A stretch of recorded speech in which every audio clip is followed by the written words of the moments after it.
Mudik dan Lebaran, sebuah selebrasi spiritual, budaya, ekonomi, politik yang berkelindan menjadi satu dan memberikan makna positif bagi suatu kehidupan bukan hanya beragama, tetapi bermasyarakat dan juga berbangsa, bernegara. Hari ini kita akan bincang khusus edisi spesial, refleksi terkait dengan mudik, lebaran, politik, ya, bukan partai politik. Teman-teman, ya, kita hari ini spesial bicara tentang mudik dan lebaran politik.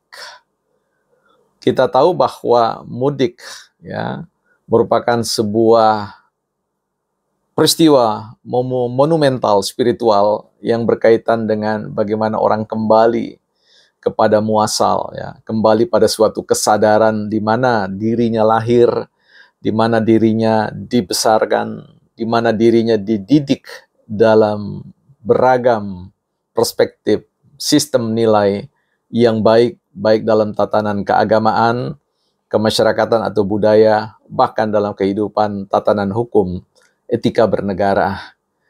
Hari ini ya tidak lebih, ya tidak kurang, plus minus lah, dari 193 juta penduduk Indonesia melakukan ritual mudik, pulang ke udik, ya, pulang ke kampung halaman, pulang tempat di mana mereka lahir, ya, mengendus udara tanah kelahiran mereka dan bersilaturahmi, saling maaf-memaafkan bersama dengan keluarga, teman, waktu kecil dan seterusnya.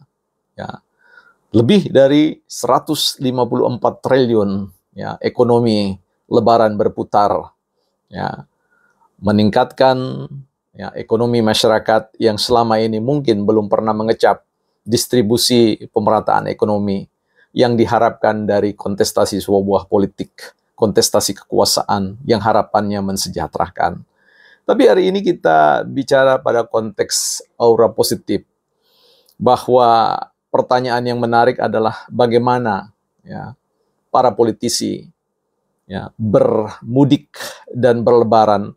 Apakah mereka bisa mudik dalam pengertian kembali kepada sebuah persahabatan para elit-elit politik yang dahulunya bersahabat, kemudian karena bicara tentang kepentingan politik mereka harus terpisah, terbelah untuk sementara waktu.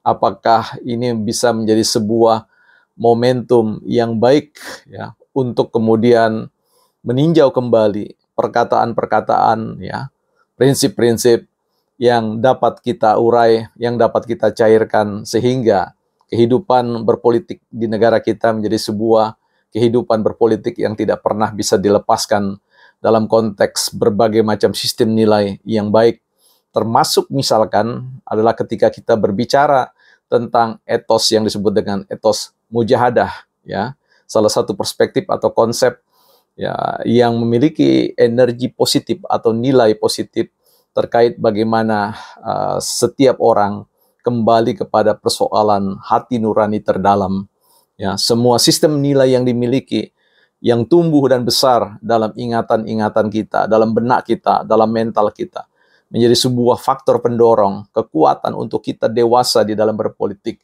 bahwa politik ya adalah jalan bersama untuk mencapai kemaslahatan umat atau kebaikan bersama. Sehingga setiap orang-orang baik, politisi-politisi baik, mereka akan senantiasa berikhtiar untuk mencari jalan damai, untuk mencari jalan ya kolaborasi, untuk mencari jalan penyatuan dan melihat sisi-sisi kekurangan dan saling memperbaiki satu dengan yang lain, saling ya simbiosis mutualis, saling memberikan kehidupan bagi yang lain. Saya kira ketika kita berbicara tentang etos mujahadah, kita bicara tentang bagaimana menghadirkan sebuah pesta demokrasi di mana setiap orang bisa riang, setiap orang bisa gembira, setiap orang bisa merayakan ya selebrasi demokrasi di Indonesia sekalipun dengan segala kekurangannya.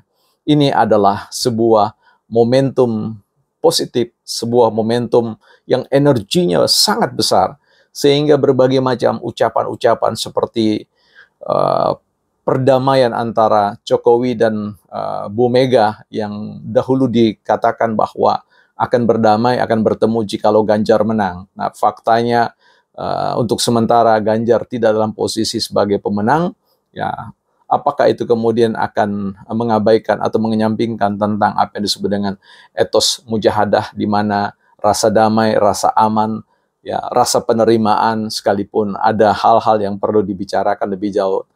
Harapannya bahwa etos mujahadah ini bisa menjadi sebuah jembatan yang baik bagi komunikasi politik yang saling memberi ruang, sebagaimana yang ditunjukkan oleh Pak Suryo Paloh ketika beliau usai mendengar data-data hasil hitung real count dan beliau mengucapkan selamat. Apakah kemudian pihak-pihak yang kemudian tidak puas dan mengajukan keberatan gugatan ke Mahkamah Konstitusi itu adalah orang-orang yang belum dewasa, tidak memiliki etos mujahadah? Saya kira tidak, ya. Semuanya tetap, asalkan semuanya berlangsung dalam satu itikat mencari titik temu kebaikan bagi bangsa dan negara. Karena ketika kita berbicara tentang politik, kita tidak pernah bicara tentang konsep kesempurnaan di dalam berpolitik. Karena hakikatnya manusia itu adalah manusia yang memiliki retak-retak atau catatan-catatan kesalahan yang luar biasa. Etos mujahadah membawa kita pada sebuah perenungan mendalam untuk melihat bahwa banyak sisi-sisi baik dari para politisi, dari partai-partai yang punya itikat baik untuk menjadi bagian dari pilar pembangunan negara. Saya sangat yakin bahwa mulai momentum ya mudik ini, momentum lebaran ini, kita semua ya punya energi yang begitu banyak untuk hadir dan mengucapkan mohon maaf lahir dan batin, bukan partai politik.